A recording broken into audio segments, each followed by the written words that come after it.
Damma Daammuu kitaaba saayikoolojii Atis injifachuu ni dandeessa. Barreessitoonni Shaamii Suukii fi Joorji Shiin. Kaniike Hinseenee Makuriyaa. Seensaa dandeettii nuti uumamaan qabnu caalatti akkaataa nuti dandeettii yookaan beekumsa qabnutti fayyadamnutu galma ga'iinsa jireenya keenyaa murteessa. Namni tokko barnootatti dandeettii fi beekumsa isaatiin baay'ee kabajamaa ta'ee gama biraatiin garuu ilaalchii fi hubannaan inni uummataafis ta'ee naannoo isaaf qabu qajeelaa yoo hin ta'in namni kun qabsoo jireenyaa keessatti injifachuun isaa shakkisiisaadha. Umriin ijoollummaa yayyaba caasaan jireenya nama tokkoo irratti ijaaramuudha. Yayyabichi yookaan bu'uurichi jabaadha taanaan jireenya miidhagduu fuulduraatiif abdiidha. Jireenyaafis ta'ee namootaaf ilaalcha gaarii qabaachuun waanuma battala tokkotti nama wajjin wal fudhatu miti. Ijoollummaa irraa jalqabee nama keessatti facaafamutu irra jiraata. Kanaafis maatiin ijoolleen isaanii yaad qalbii fi ilaalcha qajeeladhaan akka guddatan gochuu qabu. Wanti namni tokko boru ta'uu barbaadu yaad qalbii fi ifaajjii isaa har'aa irratti kan hundaa'u ta'uun immoo eenyufuu ifa ta'uu qaba. Kitaabni Damma Daammuu Atis injifachuu ni dandeessa jettu kun yaada booree kakaastuu baay'ee qabdi. Kitaaba ogummaa namoota sadarkaa fi umriin otoo adda hin baasin hundumaaf gorsa galaa jireenyaa ta'uu kennituudha. Namoonni milkaa'anii jireenya gammachiisaa ta'e jiraachuu barbaadan kitaaba kana akka qajeelchituu jireenya isaaniitti fudhachuu qaban. Kitaaba muuxannoo jireenyaa irratti bu'uurfamtee barreeffamte waan taateef kanneen milkaa'uun dharraa isaanii ta'eef Damma Daammuun dhadhaabbata imala isaanii akka taatu hin shakkisiisu. Ittiin lixa. Qabsoo jireenyaa akka itti mo'u nama beekuuf jireenyi dhangaadha. Namni dachee kana irratti dhalate kamiyyuu mul'ata mataasaa qaba. Mul'anni jireenya keenya bareecha. Namni tokkoon dachee kana irra jiru jireenya gammachiisaa ta'e jiraachuun hawwii isaati. Jireenya dhala namaa dinqisiisaadha yookaan maddeeffachiisaadha. Garuu immoo jireenya dinqisiisaa ta'e kana hundi qixxee hin dhandhamatu.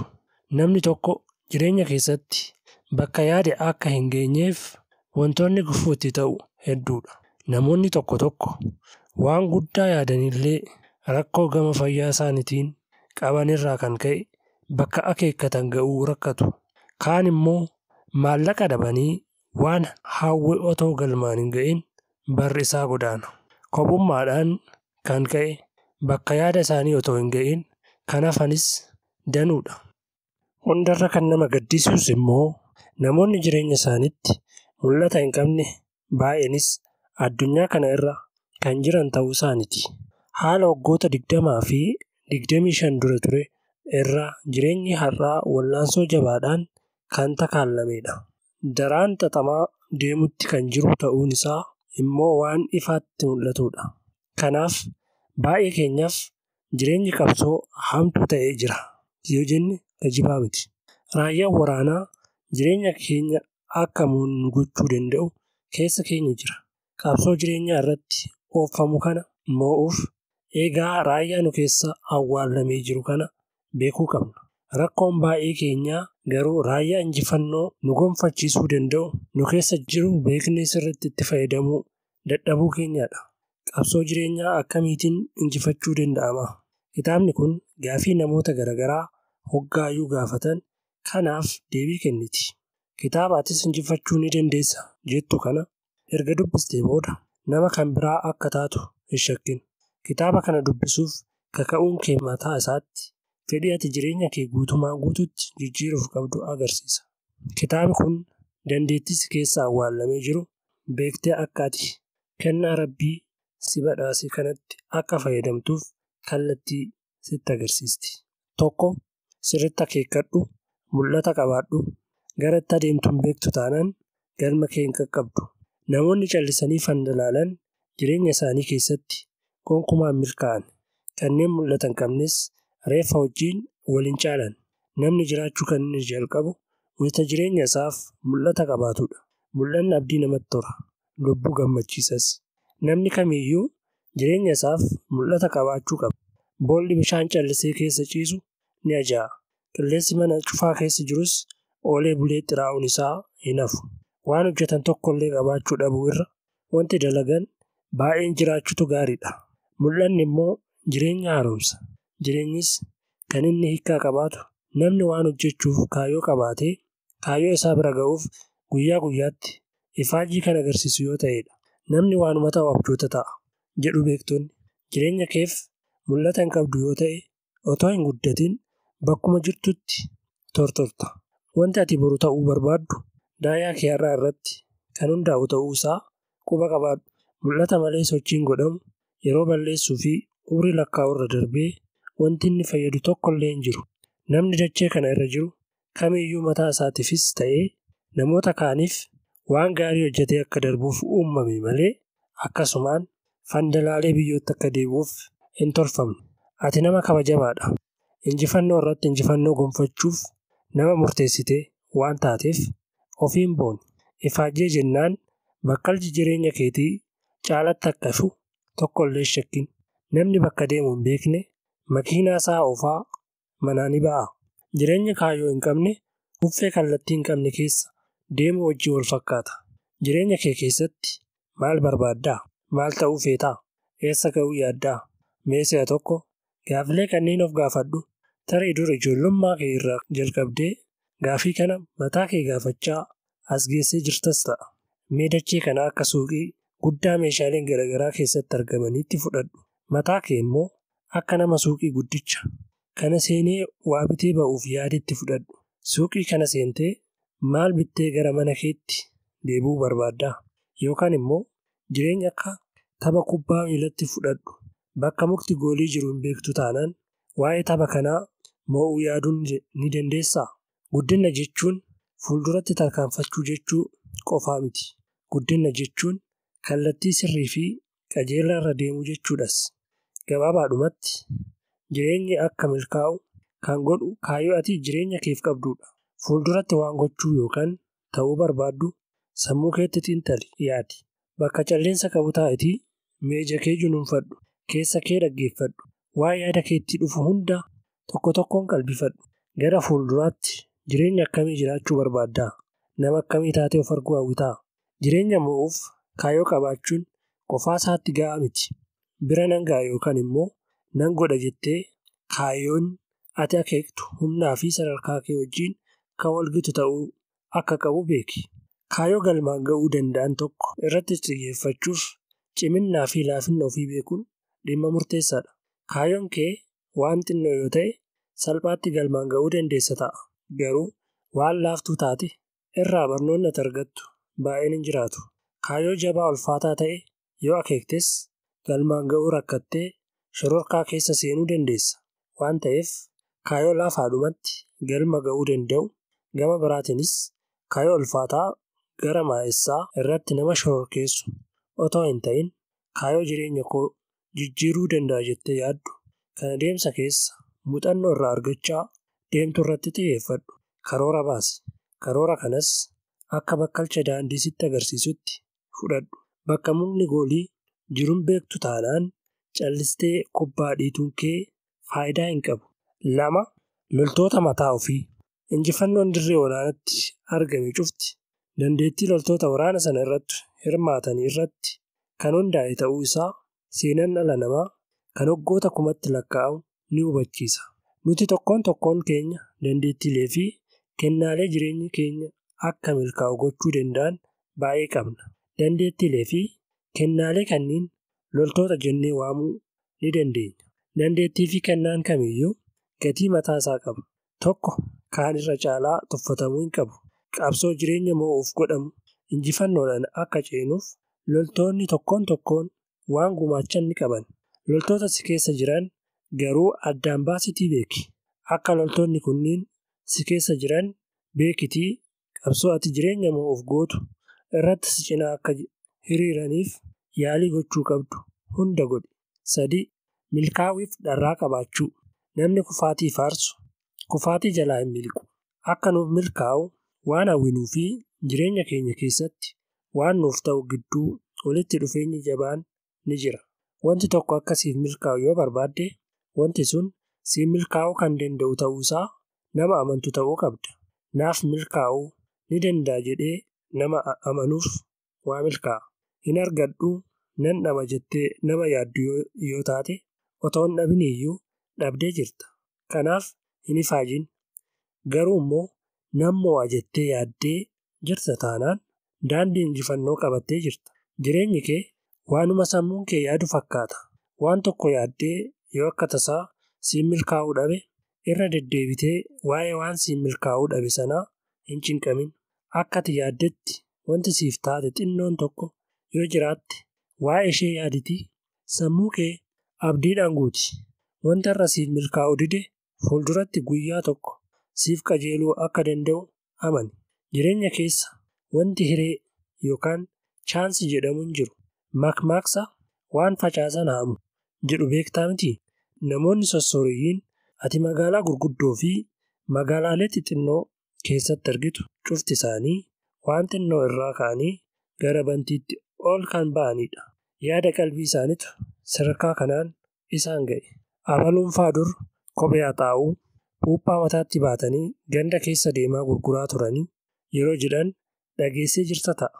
Akkamitti leestirummaa irraa ka'anii gamoo gurguddoolii fi warshaalee ijaaruu danda'an jettee yaaddee beektaa? Naan milkaa'a jettee sammuu keetti yaaddee yoo kaate humna jabaa argatta. Yaaddi sammuu keetii kun gocha kee qajeelcha. Daandii sitti agarsiisas. Hireen kees kallattiin ishee ni jijjiirama. Hubadhu. Waan jireenya keessatti argachuuf yaadde argachuun kee hin oolu. Abdiin nama ishee abdatu bira jirti. 4. Of onnachiisuu yookaan kaka'umsa qabaachuu. Kaka'umsa mataa keetii hin qabdu taanaan taakkuu tokkollee tarkaanfachuu hin dandeessu. Akkuma makiinaan balaqqeettii boba'aa malee hin kaane namni kaka'umsa mataa isaatii qabaatu malee jireenya isaa keessatti jijjiirama arguu hin danda'u. Akkuma baatiriin makiinaadhaa makiinaa kaasu kaka'umsa kan mataa ofii qabaachuun immoo akka namni tokko dammaqu godha.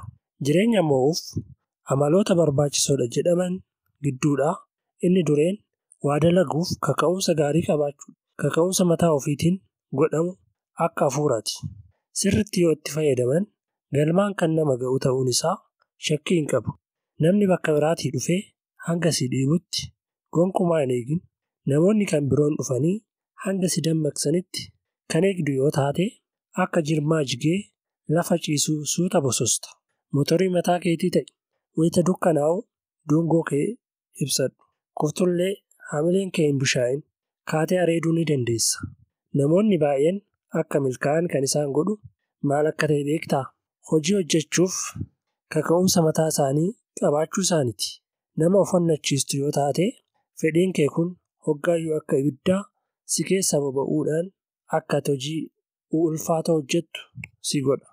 Of onnachiistu malee wanti laafatti si milkaa'u tokkollee hin jiru. Namoota waan addaa hojjechuu barbaadaniif qofaadhaaf jireenya lafa irraa injifannoodhaan goolabama. 5. Kutannoo. Injifachuuf otoo hin kutatin waraanatti seenuun balaa fida. Dharraa yookaan hawwiin waa hojjechuu keessa keenya jiru motorii makiinaa wajjin wal fakkaata. Kutannoon immoo ibidda garaa keessaa dharraaf humna kennuudha. Humni humna irra caalu addunyaa kanarra jiru dhiibbaa tokko malee waa hojjechuuf fedhii ati qabduudha. Bakka kutannoon jiru moo'ichi yookaan injifannoon mirkanaa'aadha. Jireenya keessatti kan argannu waan hawwuun otoo hin ta'in argachuuf kutannee waan hojjenneedha. Hundumti keenya hawwii qabna. Hawwiin keenya lakkoofsi isaa hanga hin qabu. Garuu waan hawwine kana argachuuf kutannoodhaan kan hojjetu yookaan kan carraaqu nama meeqaa? Dhugaasaa dubbachuuf lakkoofsi keenya xiqqoodha. Kaan keenya waan hawwine sana argachuuf ifaajjii isaa yaaddofnee hamileen keenya bushaa'aa jira. Kutannoo jechuun gonkumaa harka kennuu dhabuudha. Kutannoo jechuun ifaajjii kiyya addaan hin kutu jechuudha. Hubadhu sangaan coomaa waan ta'eef isa qallicha immoo humna isaan qabanitu murteessa. Waan tokko xinnoodhuma tuttuqxee seenaa hojjechuu hin dandeessu. Waan hundumaa keessatti milkaa'inni aarsaa qabatamaan namni tokko baasuuf kutatee irratti hundaa'a. Fedhii qabduuf aarsaa baasuuf qophaa'aa miti taanaan kan si eeggatu kufaatiidha. Akka koompaasii kallattii agarsiiftuu kutataa ta'i. Ati kallattii feetetti marfattus fiixeen koompaasittii garuma kaabaa agarsiifti. Wanti fedhe si danqullee akkuma koompaasii kallattii agarsiiftu kana namni kutataan galma isaa ga'uuf carraaqqii isaa addaan hin kutu. Kutannoo qabda taanaan bakka hawwite ooltee bultee ni geessa. 6. Ofirratti amantii qabaachuu. Nama ofirratti amantii qabu amantiin inni ofirratti qabu isa tiksiti. Aksilereetarii tuqan malee makiinaan akkuma hin deemne nuti ofirratti amantii qabaannu malee baay'ee deemuu hin dandeenyu. Ofirratti amantii qabaachuun galma keenya haa geenyuuf akka boba'aatti ni tajaajila. Namoonni ofirratti amantii hin qabne waan tokkollee hojjechuu kan danda'an isaanitti fakkaatu. Sababa kanaan otuma hin jalqabin shororkaa keessa galu. Xinneessanii gad of ilaaluun tulluu kufaatii ofirratti ijaaruu wajjin wal fakkaata.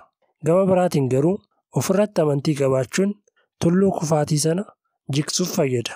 Namni ofirratti amantii qabu dadhabbina tokkoon ishee sakatta'ee gara aaltaa injifannootti geeddara. Waa'ee dandeettii keetii shakkii qabda taanaan kallattii kufaatii irra qajeelutti jirta. Shakkiin yaalii illee otoo hin godhin waraana silaa mo'uu dandeenyu akka injifatamnu dhukkuba gootuudha. Namni tokko yaalii wayii godhu malee maal hojjechuu akka danda'u yookaan immoo hojjechuu akka hin dandeenye adda baasee beekuu hin danda'u. Bidiruun kamiyyuu xinnaattus guddattus bishaan irra bololi'uu ni danda'a. Sa'aatiin kamiyyuu xinnaatus guddatus yeroo ni lakkaa'a. Ofirratti amantii qabaachuunis akkanuma duuba irraa waan dhiibudha. Amantii ofirratti qabduun si'a tokko waa hojjettee jennaan fedhiin kee addaan hin citu. Wanta ati hojjette sun siif milkaa'uu isaa mataa isaatti amantii ati ofirratti qabdu siif cimsa. Atis waan milkaa'aa kan biroo hojjechuutti ceeta. Wallaansoon jireenya wajjin godhamu yeroo hundumaa kallattii namoonni sossoorii yookaan beektotaa jedhaman fedhan irra hin qajeeltu. Oolee bulee kan jireenya injifatu isa nan danda'a jedhee amanuudha. Amantii ofirratti qabdu daraan dabaluuf cimina keef waan ammaan dura hojjettee siif milkaa'e irratti xiyyeeffadhu. Yeroo sanatti ergan hojjedhee ammas hojjechuu nan danda'a ofiin jedhi. Shakkiin tulluu kufaatii ijaara. Ofirratti amanuun immoo tullicha jigsa. 7. Gootummaa. Yoo waraana keessa gootummaadhaan darbite maadaaliyaa argatta. Gootummaan giirii makiinaa wajjin wal fakkaata. Makiinaa giirii isaa tuqxu malee kaasuu hin dandeessu. Otoo gufuun isaa hin tuqin namni jireenya isaa keessatti milkaa'u tokkollee hin jiru. Otoo rakkina hin argin nan milkaa'a jechuun abjuudha. Waan hojjettu hunda keessa hanqinni wayii jiraachuu kan danda'u ta'uu isaa beekuu qabda. Wayita waan tokko hojjechuuf kaatu carraan si eeggatu waan lamaadha. Yookaan ni milkooftaa yookaan ni gufatta. Garuu immoo yoo tasuma yaalii gochuu dhabde carraan kee waa tokkittiidha. Kufaatii. Waan tokko hojjechuuf yaalii dandeessu gochuu keetiin carraa milkaa'uuf qabdu parsantii 50 ol guddiftee jirta. Gonkumaa yaaluu dhabuu keetiin garuu carraa kufaatii keetii parsantii 100 kan mirkaneessite ta'uu kee hubadhu. Waan tokko hojjechuuf yaaluu keetiin rakkoo sirra ga'u irra hojjechuu dhabuu keetiin rakkoon sirra ga'u daraan ulfaataa akka ta'e beekuu qabda. Rakkina injifachuu sodaatanii callisuu irra garaa jabaatanii rakkinichatti bu'uutu deega irraa nama tiksa. Doonii qarqara galaanaa buufate akka deemuuf hanga hiikanitti hidhaasaa kutatee gara galaanatti hin qajeelu. Yoo nuuf milkaa'uu baate balaa dhufuu danda'u yaaduudhaan wantoota ulfaatoo ta'an hojjechuu irraa of tiksina.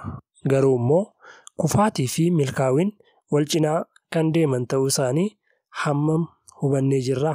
Namoonni hanga humna isaaniitti waa hojjechuuf ifaajan hundi jireenya keessatti gara fuulduraatti tarkaanfachuun isaanii hin oolu. Isaan warri shakkan garuu laafaatti gara ifaatti hin ba'an. Gootummaa jechuun sodaachuu dhabuu otoo hin ta'in sodaa miila jala kaa'anii dhiitudha. Namni sodaachuu hin qabu hin jedhamu. Sodaanis faayidaa mataa isaa qaba. Garuu immoo sodichatti daangaan tolfamuutu irra jiraata. Yoo da'eessa qaxxaamurtee deemte malee dachee haaraa argachuu hin dandeessu. Qocaanis manni ishee keessaa morma ishee baastee yoo hin deemin eessayyuu hin geessu. Waaqayyo waan morma callisee uumeef qaba. Olii xannee ilaaluu akka dandeenyuuf mormi tolfame. Erga wanti hundumti si harkaa miliqee booda ammas yaaluuf ati nama booree qabdu yoo taate ammallee gootummaan si wajjin jirti jechuudha. Fiixee damee mukichaa bira ga'uu hin sodaatin. Ijji isaa kan jiru bakka sanaadha. 8. Seexaa qabaachuu. Wayita dukkanaa'u filannoolee lamatu jira. Dukkanicha abaaruu yookaan immoo dungoo yookaan maktuuta ibsuu. Addunyaan kun namoota gosa lama irraa tolfamte. Gartuun warri tokko akka motorii wayita dachee sochoosan, gartuun warri lammaffaan immoo akka jirmaa lafa ciisu.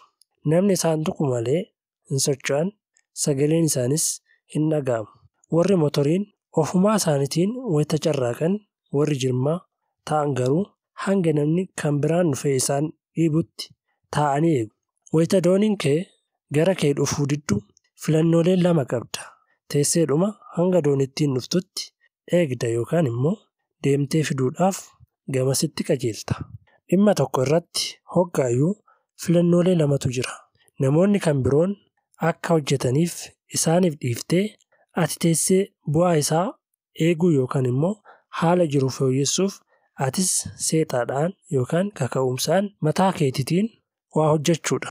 Waan silaa ofii hojjechuu qabdu namoonni kan biroon haa hojjetan jettee isaanitti yoo dhiiste wanti ati eegdu sun gonkumaa hin hojjetamu. Garuu otoo nama hin eegin karoora baafattee ofuma keetiin yoo hojjette jijjiirama fiduu akka dandeessu ni hubatta.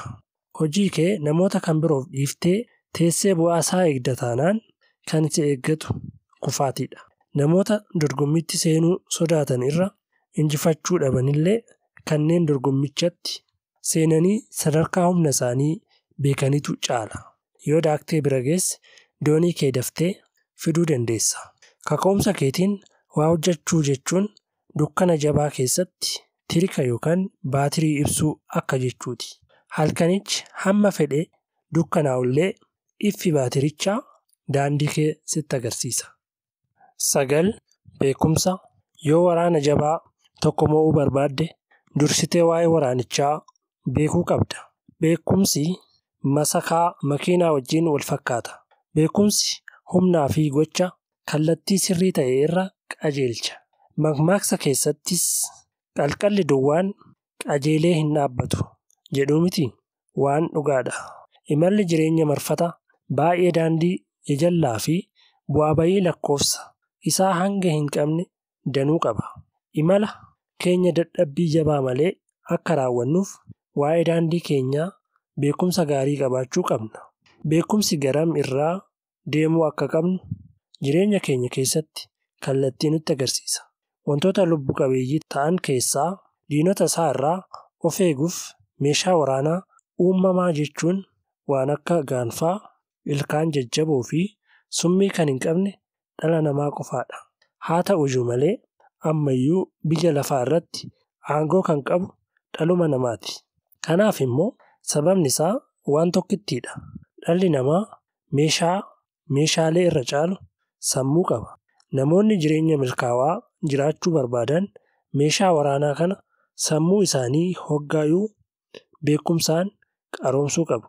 Beekumsi maroo sammuu qaruudha. Adaduma beekumsi kee dabalaa adeemuun hidhannoon kee sammuun jabaachaa deema. Waan beektuu fi hin beekne addaan baasitii qalbifadhu. Hanqina kee fi dadhabbina kee beekuun waan si fayyadu baay'ee qaba.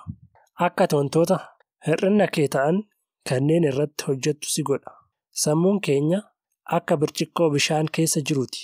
Guutuudha kan jettu yoo ta'e jechuun waan hundaa nan beeka jetta yoo ta'e wanti haaraan itti naqamu hin jiru. Garuu immoo caalatti barachuuf waan kana ani hin beeku ofiin jedhi. Yeroos odeeffannoon haaraan sammuu kee seenuu eegala. Beekumsi kitaabaa namoota kan biroo muuxannoo mataa ofii irraa yookaan immoo dhaabbilee garaagaraa irraa argamuu ni danda'a. Mammaaksa tokkotu jira. Barachuuf kan jaare yookaan dulloome barsiisummaadhaafis umriin daa'imaa kan ta'e hin jiru jedhama. Miidhagni beekumsaa yeroo barbaadetti, bakka barbaadetti, abbuma barbaade irraa baratamuu kan dandeessu ta'uu isheeti. Beekumsi otoo walirraa hin citin yeroo yeroodhaan haareffamuu qaba. Jireenya wayita icciitii ishee hubatan yeedaloon ishee ni mi'aawa.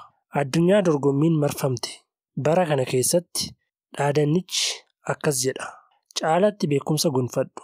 Ta'uu baannaan bakkuma jirtu dhaabbadhuutii akka bofa dogoggorruun dhaamee ciisii wuxxiffadhu.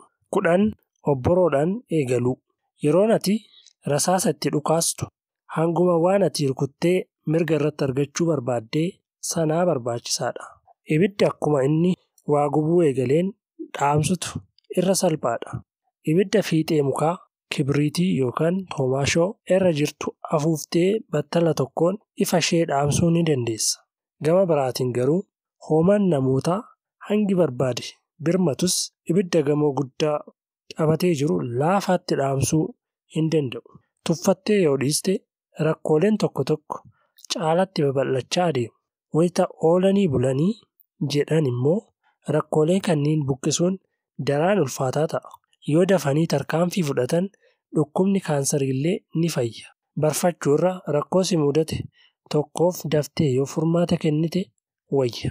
Rakkina yeroodhaan furmaata hin arganne duuba irra balaa cimaa fida.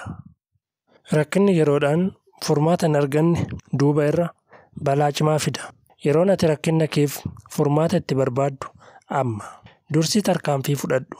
Dhukkuba wallaanuu irra dursanii ittisuutu irra dansaadha. Yeroo daftee tarkaanfii ittisa mataa fudhatte rakkooleen akka hin babal'anne ukkaamsita. Rakkina kichuma isheetti buqqisuun humnaa fi yeroo baay'ee hin barbaadu.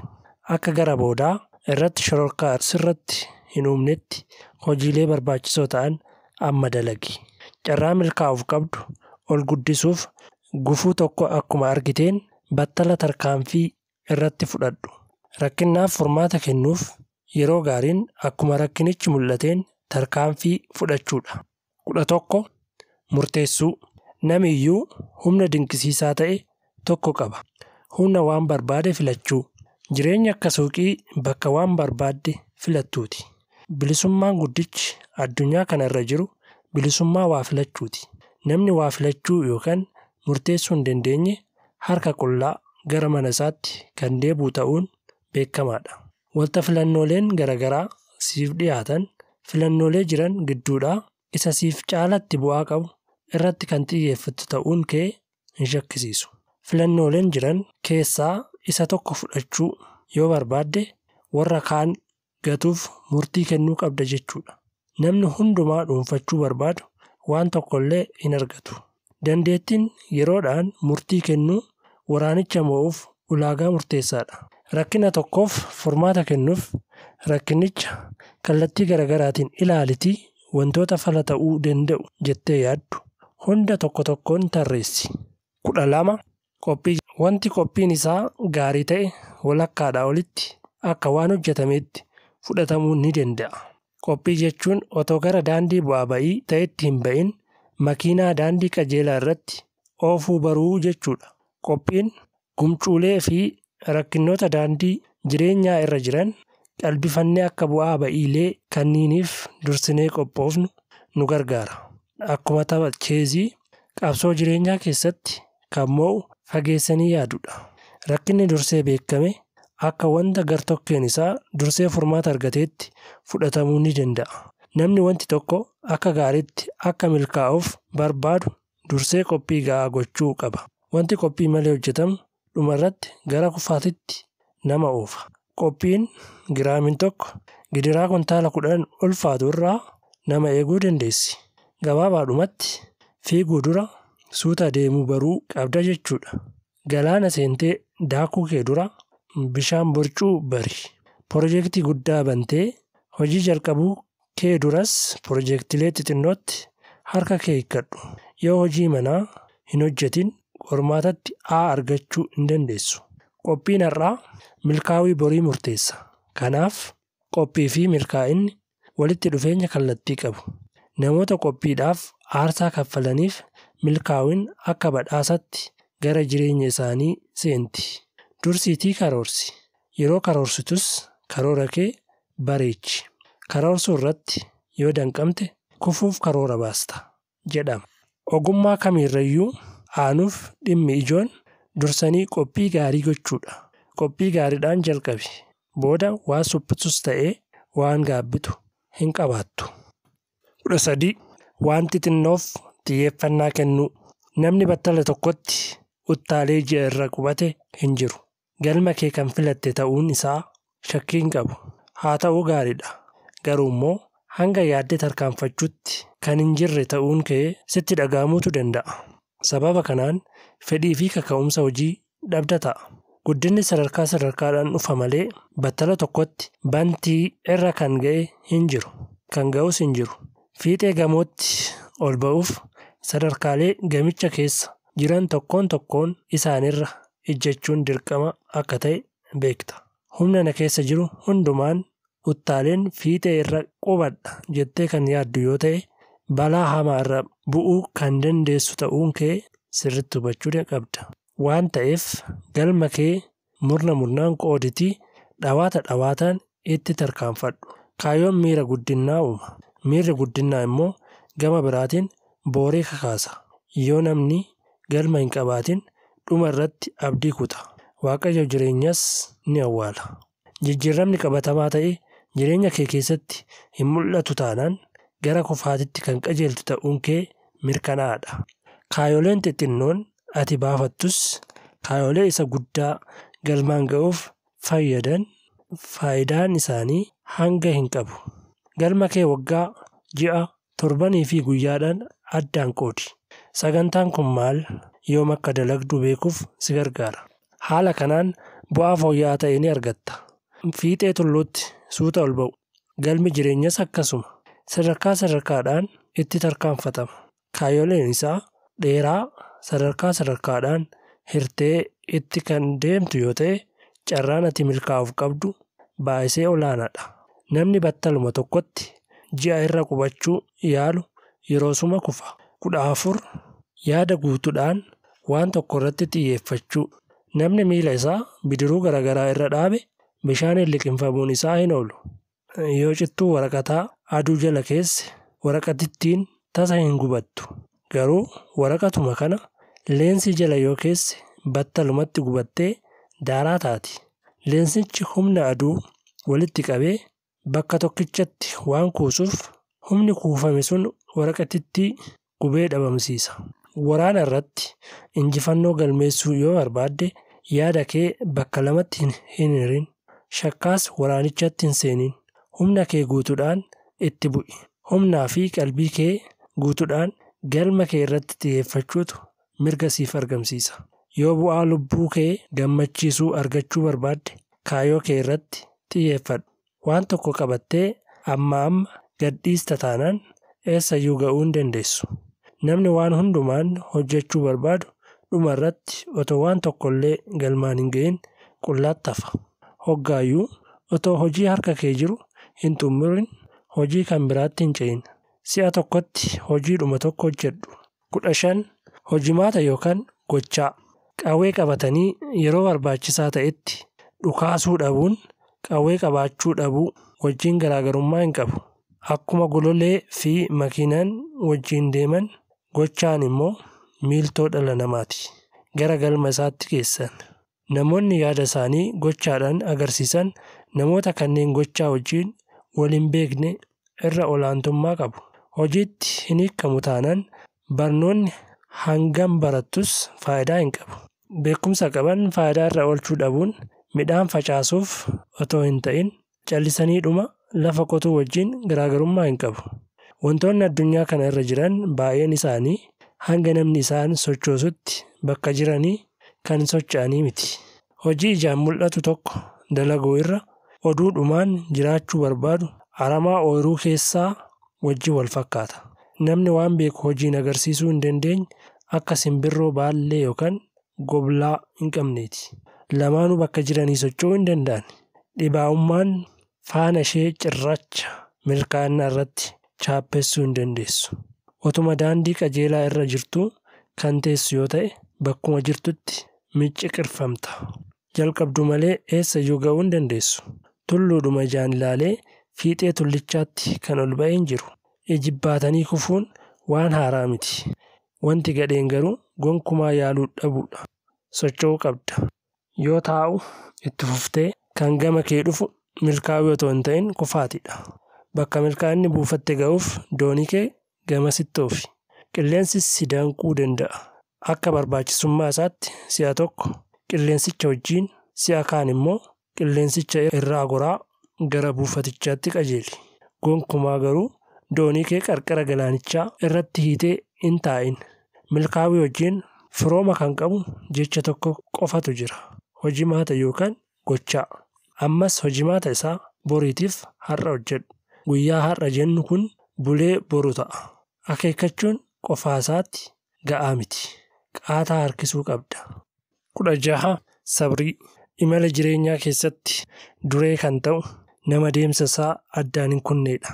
Qabsoo jireenyaaf godhamu keessatti kan mo'aman namoota kanneen injifannootti dhihaatanii garuu immoo injifannootti dhihoo ta'uu isaanii otoo hin beekin warra waraana dhaabanidha. Yeroo baay'ee abbaan mirgaa ta'uu geenyee dadhabna.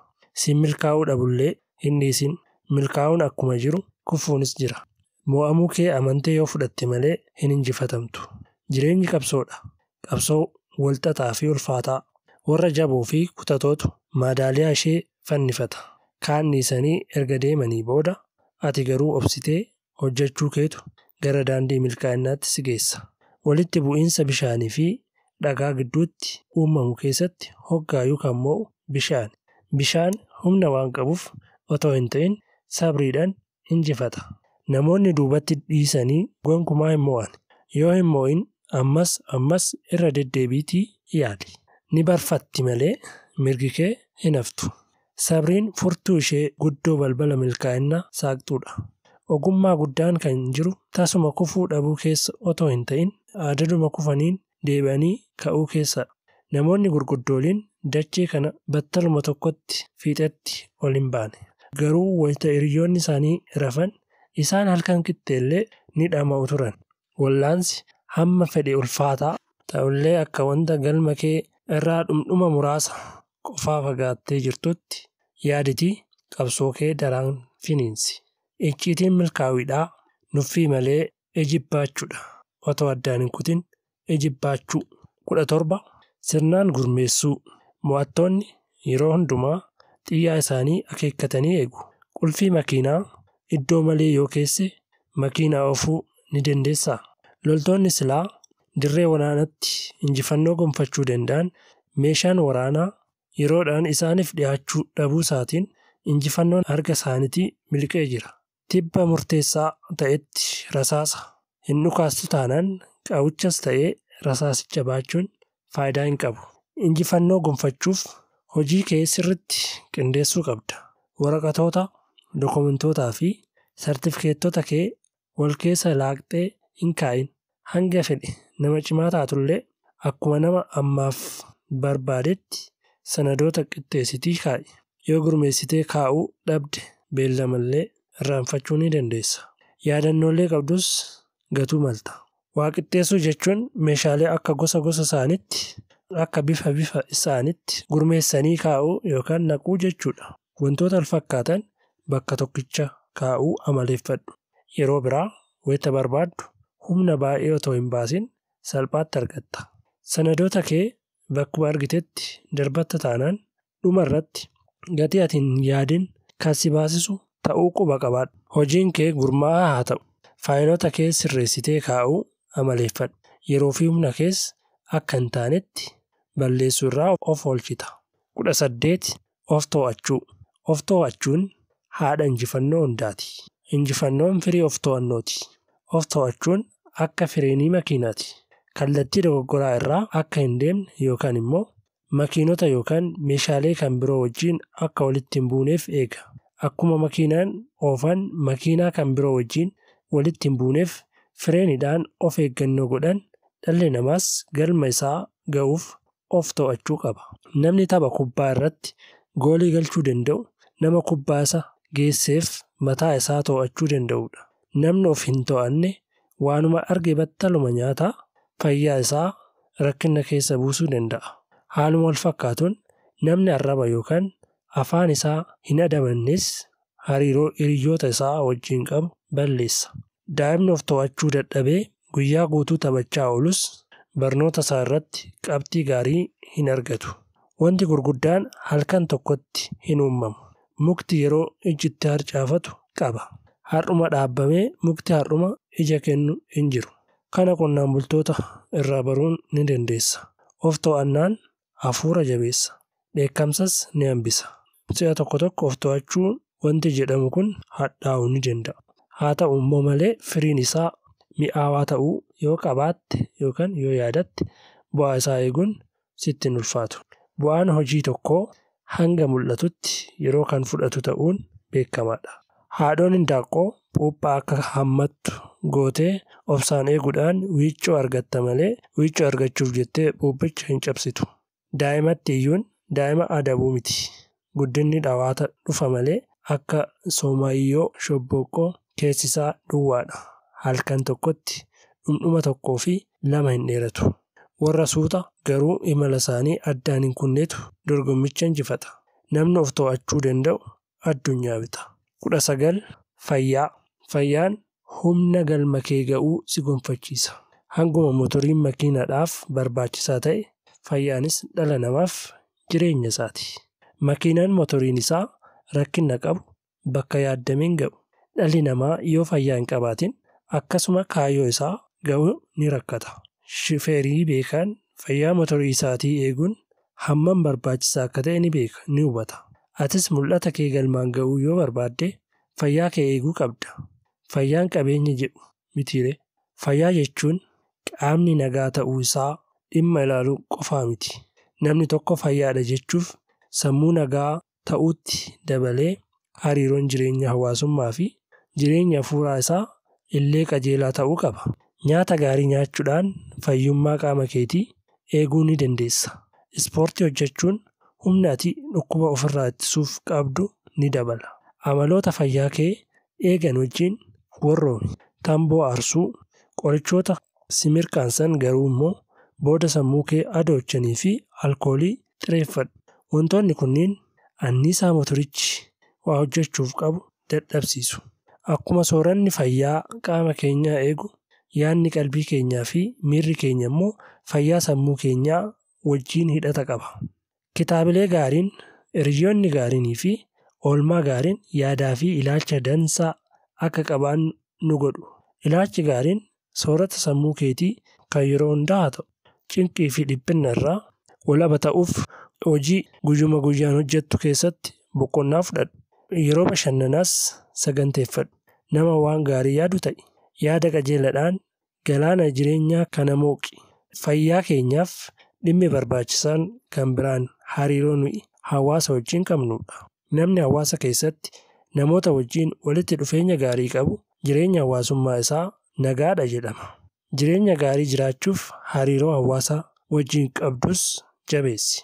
Namni gama jireenya hafuuratiin nagaa ta'uu malee qaama, sammuu fi jireenya hawaasummaatiin fayyaalessa ta'uu hin danda'u. Urgooftuu namootaa kan biroo irratti wayita biiftu atis urgaa isaa suufuun kee hin oolu. Wanta gaarii namaaf gochuun mataa ofiitiif boqonnaa kenna. Sammuu gammachiisas. Namoota kan biroo gargaaruun bu'aa mataa isaatii qaba. Kaayyoon jireenyaa inni guddaan namoota kaaniif waan bu'aa qabu jireenya isaaniis waan fooyyessuu danda'u hojjetanii darbuudha malee matuma ofii qofaadhaaf nyaachuu miti. Fayyaan imalli jireenyaa gammachiisaa akka ta'u godha. 20. Qunnamtii yookaan kominikeeshinii gaarii. Qunnamtii yookaan kominikeeshinii gaariin carraa milkaa'uu daraan dabala. Mallattoolee tiraafikii cinaa daandiin jiran sirriitti qalbifatu malee shifeeriin bakka yaadee qaqqabu hin jiru. Shifeeriin hiikaa mallattoolee daandii hin beekne balaarra bu'a. Hin milkaa'in hafa jechuudha. Gama biraatiinis mallattoon daandii iddoo isaa malee dhaabbame burjaajii uumee rakkina fiduu danda'a. Asirratti qunnamtii qajeelaan qabsoo milkaa'uuf godhamu keessatti shoora murteessaa kan taphatu ta'uun isaa hubatamuu qaba. Meeshaaleen saayinsii ammayyaa hedduun otoo jiranii sababa dhaamsa dogoggoraa yookaan immoo ergaalee afaan fajjeessaniin kan ka'e waraanni silaa injifannoon goolabamuu danda'u garagalchi harka kennuun xumuramee jira. Dhaamsi iddoo tokkoo bakka biraatti dabarfamaa ture gidduutti baduu isaatiin gama biraatiinis afaan isa dhaamsicha dabarsuu fi gurra isa dhaamsicha fudhatee bira hanga ga'utti ergichi micciiramuu isaatiin kan ka'e hariiroon jireenyaa hedduun akka malee boora'eera. Wanta yaada kee, kaayoo kee fi karoora kee namoota kan birootti himtu ifaa fi amanamaa ta'i.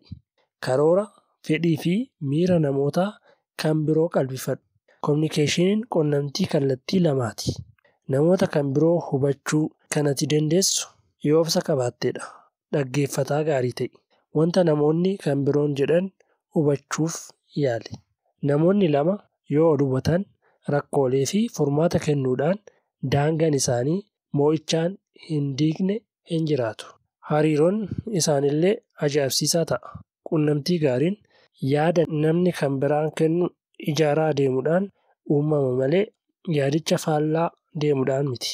Quunnamtii gaariin jechuma qofaadhaan waan ibsamuu miti. Sochiin qaamaa, akkaataa fuulaa fi akkaataan itti dubbatanillee waan himan ni qaban. 21 Fedhii hunda irra caalanii mul'achuu. Hunda irra caalanii mul'achuuf wanti xinnoofillee xiyyeeffannaa kennuu barbaachisa. Uraa xinnoon dooniin bishaaniin akka liqeeffamtu gooti. Mitii xinnoonis arba maraachitee wayita biyyaa baaftu. Qinqaaniin hamma mitii hin geenye immoo keessa isaa nyaattee muka guddaa lafaan dhoofti. Atileetonni fiigicha walii isaaniitiin dorgoman fageenya dheeraa otoo hin ta'in xumura dorgomichaa bira ga'anii tarkaanfiidhuma xinnoodhaaf wal mo'u. Barattoonni hedduunis qormaatuma salphaa ta'e irratti qabxii silaa isaan dabarsuu qabu argachuu dhabuu isaaniitiin qabxiidhuma xinnoo isheetiin jedhanii kufanii jiran. Maallaqa xinnoof jechas waliigalteen daldala hedduun diigamee jira. Waldhabdee silaa laafatti hiikamuu danda'uuf jecha bultiin namoota baay'ee akka malee bittinnaa'ee jira.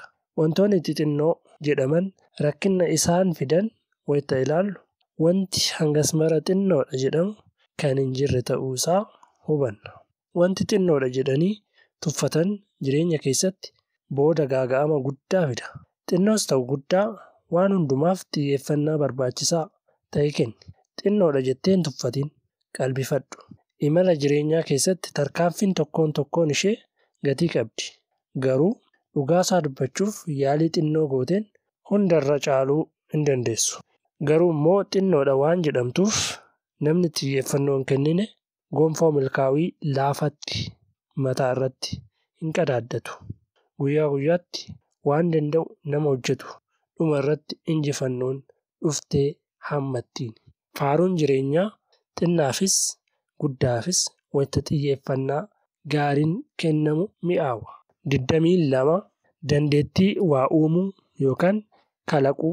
Wayita balballi tokko banamu kaanni cufama. Waa'ee durdurii arraagessa bishaan dheebotee ture tokko dhageessee jirta ta'a. Arraagessi kun otoo ganda tokko irra barrisuu okkotee yookaan hubboo bishaan qabu tokko arga. Bishaan okkoticha keessa jiru dhumuu jala ga'ee bantii keessaa mul'ata ture. Arraagichis bu'ee bishaan kana dhuguuf otoo mala barbaadu yaadni tokko dhufeef. Tokkoon cirracha okkoticha keessa buusee wayita ol dhufu bishaanicha dhugee deeme jedhama. Daandiin ati galma kee ittiin ga'uu dandeessu lakkoofsa hin qabu. Rakkina tokkoof furmaanni garaagaraa hedduun kennamuu ni danda'a. Rakkoolee jireenya keessa jiran caalatti furmaatatu danata. Injifatamtoonni daandii yookaan furmaatuma tokkicha kennuu filatu. Mo'attoonni garuu rakkoolee isaan mudataniif fala haaraa furmaata addaa kennuuf ijibbaatu. Rakkina tokkoof filannoolee fala ta'an garaagaraa baay'inaan qabaachuun kee carraa ati furmaata hunda irraa bu'a qabeessa jedhamu akka argattuuf si gargaara. Injifatamanii maaliif wanta jedhu injifatanii immoo maaliif ta'u jedha. Mo'ataan yookaan injifataan ijibbaata gochuu itti fufa malee gonkumaa harka isaa hin kennu. Wayita balbala tokko cufamu injifataan balbala banaa kan biraa battala ilaala. Yoo balbaloonni hundi cufamoo ta'an immoo foddaa banaa barbaadee gamasiin uttaala. Yaada haaraa uumuun bu'uura guddinnaati.